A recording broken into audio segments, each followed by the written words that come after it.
은혜의 샘물.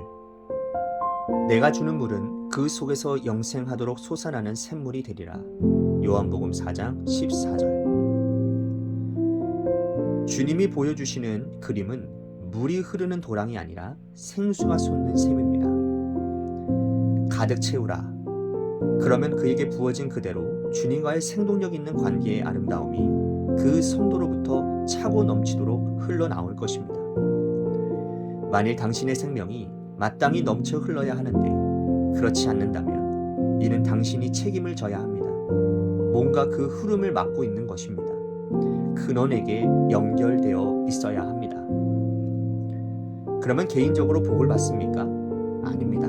그것보다는 당신으로부터 그 누구도 막을 수 없는 생수의 강이 흐르게 됩니다. 그 이유는 우리가 주 예수님과 바른 관계에 있지 않기 때문입니다. 우리가 주님으로부터 확실하게 받기만 하면 주님은 우리를 통해 생수의 강을 흘러 넘치게 하실 것입니다. 우리는 모든 사람들에게 축복이 되는 생수의 강이신 예수님이 우리를 통해 흐르실 수 있도록 샘이 되어야 합니다. 우리 중 어떤 이들은 사해 같아서 언제나 받기만 하고 절대로 나누지 않습니다. 없다면 예수님께서 당신으로부터 생수의 강이 흐르게 될 것이라고 말씀하십니다. 이는 어떤 축복이 전달되는 것도 아니요 어떤 경험도 아니라 끊임없이 흐르는 생수의 강입니다.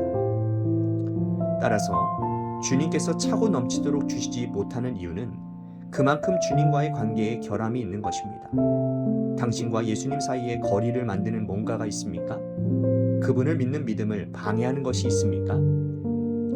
근원에 가까이 있어야 합니다. 예수 그리스도를 믿는 당신의 믿음과 그분과의 관계를 잘 지키십시오. 그러면 메마름도 없고 죽음도 없는 가운데 끊임없는 생수가 다른 사람들을 위해 흐를 것입니다. 믿는 한 사람으로부터 강이 흐를 것이라는 말이 너무 지나치십니까? 내게는 강이 보이지 않네요 라고 당신은 말합니다. 나는 누구인가 라는 관점에서 당신 자신을 보지 마십시오.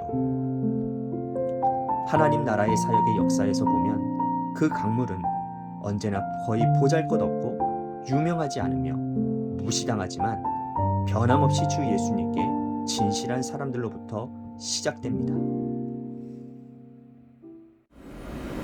주님은 나의 최고봉 새벽묵상, 오늘은 10월 17일 은혜의 샘물이라는 제목으로 말씀을 나누도록 하겠습니다. 여러분, 기복신앙이라는 말 아시죠? 신앙생활을 하는 이유가 복받기 위해서라는 말입니다. 예수 믿으면 건강해지고, 또 예수 믿으면 사업 잘 되고, 예수 믿으면 자녀가 잘 되기를 바라서 예수를 믿는다라는 거죠. 사실 이게 신앙생활이 아닌 것은 여러분들이 잘 알고 계십니다. 물론 처음 시작은 그렇게 할 수 있습니다. 하지만 주님을 만나게 되면, 그리고 주님을 알아가면 알아갈수록 그런 부분들이 그렇게 중요하지 않다라는 것을 깨닫게 된다는 거죠.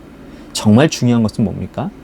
내가 예수 믿음으로 인해서 어떤 결과물을 얻어내는데 목적이 있는 게 아니라 주님과의 관계의 문제에 있다는 겁니다. 주님은 이것을 알게 하시려고 성경 여러 곳에서 나와의 관계가 먼저라고 요구를 하고 계십니다. 그러면서 내게로 오라라고 수없이 말씀을 하시죠. 먼저 그의 나라를 구하면 이 모든 것을 너에게 더해 주시겠다고까지 약속해 주셨으니 말입니다. 그러니 여러분, 우리가 해야 될 일은 늘 드리는 말씀처럼 주님과의 관계에 최우선순위를 두고 그것에 집중하며 살아야 합니다. 오늘 말씀은 어제에 이어서 생수의 강에 관한 이야기입니다. 우리는 주님과의 올바른 관계를 통해 생수의 강이신 예수님이 우리를 통해 흐르실 수 있도록 샘이 되어야 한다라고 챔버스는 말을 합니다. 주님과의 생동력 있는 관계가 아름다움이 그 성도로부터 차고 넘치도록 흘러나오는 것인데, 만약 그렇지 않다면 이는 내가 책임져야 될 부분이라는 겁니다. 근원이신 예수님께 연결되어 있다면 그 누구도 막을 수 없는 생수의 강이 흐르게 된다고요. 여러분, 컵에 이렇게 물을 담을 때요, 여러분 계속해서 그 담겨진 컵에다가 물을 붓게 되어지면 어떻게 됩니까? 물이 흘러 넘치게 되는 거죠. 무엇이든 간에 가득 차면 밖으로 흘러 넘치기 마련입니다. 영적으로도 마찬가지입니다, 여러분. 주님의 은혜와 사랑이 우리 안에 가득 차면 우리의 삶을 통해서 자연스럽게 우리들이 뭔가 노력하지 않아도 흘러 넘치게 될 것입니다. 주님은 우리에게 은혜와 사랑을 주실 때 찔끔찔끔 주시는 분이 아닙니다. 늘 차고 넘치도록 부어주시는 분이에요. 관계만 바르다만 말입니다. 그러니 만약 내 삶을 통해 주님이 흘러나오지 않는다면 그거는 관계의 잘못입니다. 주님과의 나 사이에 뭔가 문제가 생긴 거예요. 챔버스는 우리들에게 이러한 질문을 던집니다. 당신과 예수님 사이에 거리를 만드는 무언가가 무엇인가? 그분을 믿는 믿음을 방해하는 것이 있느냐라는 거죠. 만일 없다면 예수님께서 당신으로부터 생수의 강이 흐르게 될 것이라고 말씀을 합니다. 그렇습니다. 주님과 가까이 있고 주님을 온전히 신뢰하고 믿는다면 우리의 삶은 주님을 나타내 보이는데 아무 문제가 없을 것입니다. 오늘 묵상의 표현대로 생수의 강이 흘러 넘치게 될 거예요. 챔버스는 우리에게 이런 권면을 하고 있습니다. 근원이신 예수님께 가까이 있으라고요. 예수 그리스도를 믿는 당신의 믿음과 그분의 관계를 잘 지키라고 말합니다. 그러면 메마름도 없고 죽음도 없는 가운데 끊임없는 생수가 나뿐만 아니라 다른 사람들의 주위를 흐르게 될 것이라고요.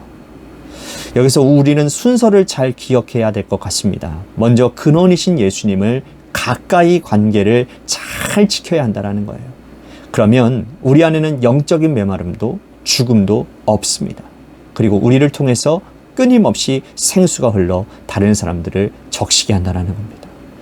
흔히 우리를 예수님과 우리의 관계를 해와 달과의 관계로 비유를 하는 게 있습니다.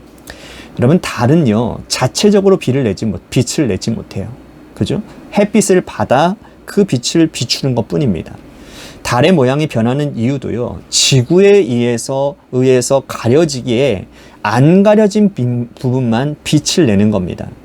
자, 하나님과 우리와의 관계도 그런 거예요. 우리는 자체적으로 빛을 낼 수도 무엇을 줄 수도 없는 존재들 아닙니까? 그죠? 빛이신 주님이 나에게 비추어 주실 때 우리는 빛을 비출 수가 있는 겁니다. 한 가지 다른 점이 있다면 해와 달은 멀리 떨어져 있지만 우리와 주님은 늘 가까이 있어야 한다는 거예요. 그럴 때 우리는 주님의 생명이 우리를 통해 나타나는 그 경험을 하게 된다는 거예요. 묵상에서 주로 다루는 주제가 주인됨, 또 의지함이라고 제가 말씀을 드렸어요. 오늘 또 하나 추가를 드린다면 바로 관계입니다. 관계. 사실 관계는 어느 한쪽의 노력만으로 되는 것이 아닙니다. 서로가 노력하지 않으면 관계는 소원해지고 또 결국은 끊어지기 쉽습니다. 하나님과 우리와의 관계도 마찬가지예요. 사실 하나님은 늘 우리와 가까이 와 계십니다. 은혜도 베풀어 주시고 자신이 줄 수 있는 최고의 사랑도 이미 독생자 예수 그리스도를 우리를 위해 내어주심으로 인해 보여주셨잖아요. 문제는 우리 쪽이에요. 내가 그 사랑을 깨닫고 또 올바로 반응하느냐, 하나님과의 관계를 내 삶의 우선순위에 두느냐, 그 관계에 의해서 날마다 시간과 장소를 정해놓고 사느냐, 그렇지 않느냐에 따라 하나님과 우리와의 관계는 달라지게 되는 겁니다. 그리고 그 관계를 통해서 내 삶에서 나타나는 하나님의 역사 또한 다르다라는 거죠. 바라기는 하나님과 친밀한 관계에 있는 우리 모두가 되기를 바라겠습니다.